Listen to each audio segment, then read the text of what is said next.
Hi friends, welcome back to Manyam official. Friends, snake bite అనగా పాము కాట్లు.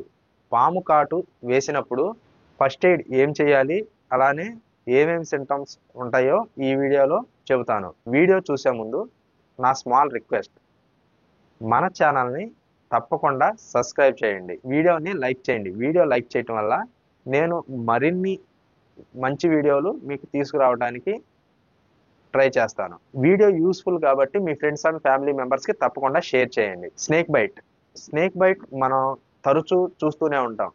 ఇంతకు ముందు అయితే వ్యవసాయదారులు అనగా వ్యవసాయం చేసే వాళ్ళని పొలాల్లో కాట్లు వేస్తూ ఉండేవి. ఇప్పుడు అలా కాదు, ఇళ్లలో కూడా పాములు వచ్చేస్తున్నాయి. పాము కరిస్తే ఆ పాము కరిసింది విషపామా లేదా విషం లేదా అని తెలుసుకోవడం కూడా చాలా మందికి తెలియదు.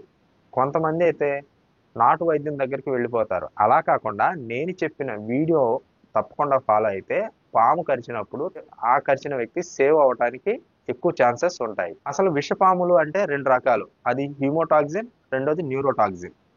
మన ఇండియాలో ఉండేది ఎక్కువగా ఏ విషపాములు అంటే హీమోటాక్సిన్.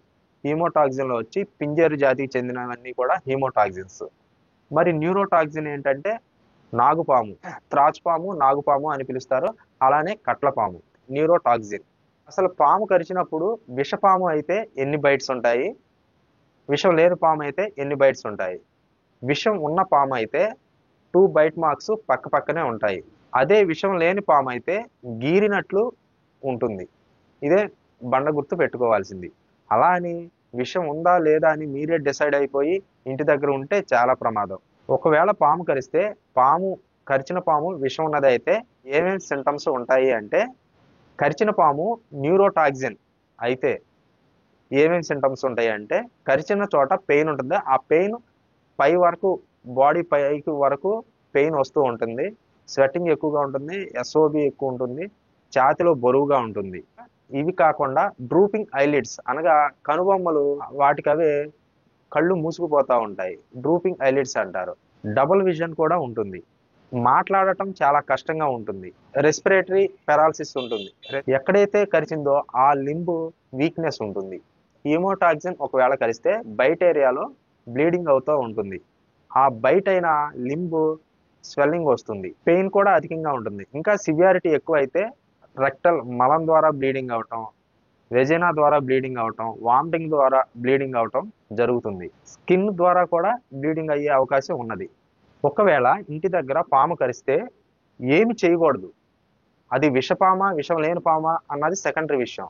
ఒకవేళ ఇంటి దగ్గర పాము కరిస్తే ఏం చేయకూడదు, పేషెంట్ని కంగారు పెట్టకూడదు. పాము కరిచిన ఏరియాలో స్కిన్ లేపటం కానీ, నోటితో కొరికి పిండటం కానీ చేయకూడదు. కరిచిన ఏరియాలో డ్రెస్సింగ్ చేయకూడదు, టార్నికిట్ అప్లై చేయకూడదు. కరిచిన చోట పైన గట్టిగా గుడ్డతో కానీ తాడుతో కానీ గట్టిగా కట్టేస్తారు, అలా చేయకూడదు. అలా చేయటం వల్ల లింబు పని చేయకపోవటం అయ్యి చివరికి ఆ కాలు తీసేయాల్సి వస్తుంది, కరిచిన ఏరియాని తీసేయాల్సి వస్తుంది. ఇలా పాము కరిచిన టైంలో వాళ్ళు రెగ్యులర్గా గుండెకి సంబంధించిన మందులు యాస్పిరిన్ వాడుతుంటే ఆ టైంలో యాస్పిరిన్ టాబ్లెట్లు స్టాప్ చేయాలి. స్మోకింగ్ అండ్ ఆల్కహాల్ తాగకూడదు. పాము కరిస్తే ఏం చేయాలి? వెంటనే హాస్పిటల్ వెళ్ళటానికి ట్రై చేయాలి.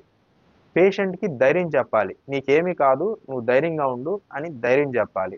సోప్తో లేదా నార్మల్ వాటర్తో కరిచిన గాయాన్ని శుభ్రంగా కడగాలి. ఒకవేళ చేతికి కరిస్తే చేతిని హార్ట్ లెవెల్ కన్నా తక్కువ ఎత్తులో ఉండేటట్లు చూసుకోవాలి. ఒకవేళ కాలుకి కరిస్తే కాలు హార్ట్ లెవెల్ కన్నా తక్కువ ఎత్తులో ఉండేటట్టు చూసుకోవాలి. పేషెంట్కి వెంటిలేషన్ ఉండేటట్లు చూసుకోవాలి.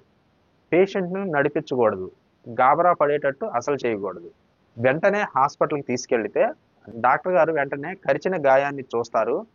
చూసి అది పాయిజనిక్ స్నేకా నాన్ పాయిజనిక్ స్నేకా ఒక ఐడియాకి వస్తుంది. వెంటనే హోల్ బ్లడ్ క్లాటింగ్ టెస్ట్ చేస్తారు, పేషెంట్కి ప్రైమరీ ట్రీట్మెంట్ ఇచ్చేస్తారు. ఆ తర్వాత సిటీ బీటీ సీరం క్రియాటిన్ టెస్టులు చేస్తారు. విషమైన పాము అంటే ఏఎస్వి డ్రిప్లో యాడ్ చేస్తారు.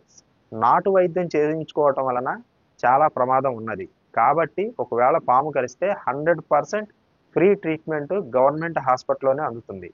పాము కరిచిన వెంటనే త్వరగా హాస్పిటల్కి వెళ్ళండి, మీ వాళ్ళని రక్షించుకోండి. ఈ వీడియో మీకు స్నేక్ బైట్ గురించి పూర్తిగా అర్థమయ్యేలా చెప్పాను. ఫ్రెండ్స్ మన నేను ఛానల్లో చెప్పే ఇంకా హోమ్ రెమెడీస్ చాలా వాల్యుబుల్ ఫాలో వీడియోస్ అయితే చాలా ఉన్నాయి. మోకాళ్ళ ప్లేలిస్ట్ నొప్పులు వెళ్ళండి, పూర్తిగా మెడికల్ తగ్గిపోతాయి. వీడియోస్ అన్ని అసలు కూడా మోకాళ్ళ ప్లేలిస్ట్ నొప్పులు ద్వారా రావడానికి చూడండి. గల మీకు కారణాలు ఈజీగా 1 by 1 మరియు ప్లే అవుతుంది. హాయ్ ఫ్రెండ్స్, మన వెల్కమ్ బ్యాక్ టు ఛానల్ ని మన్యం తప్పకుండా అఫీషియల్. ఫాలో అవ్వండి. Thank you cancer friends. రావడానికి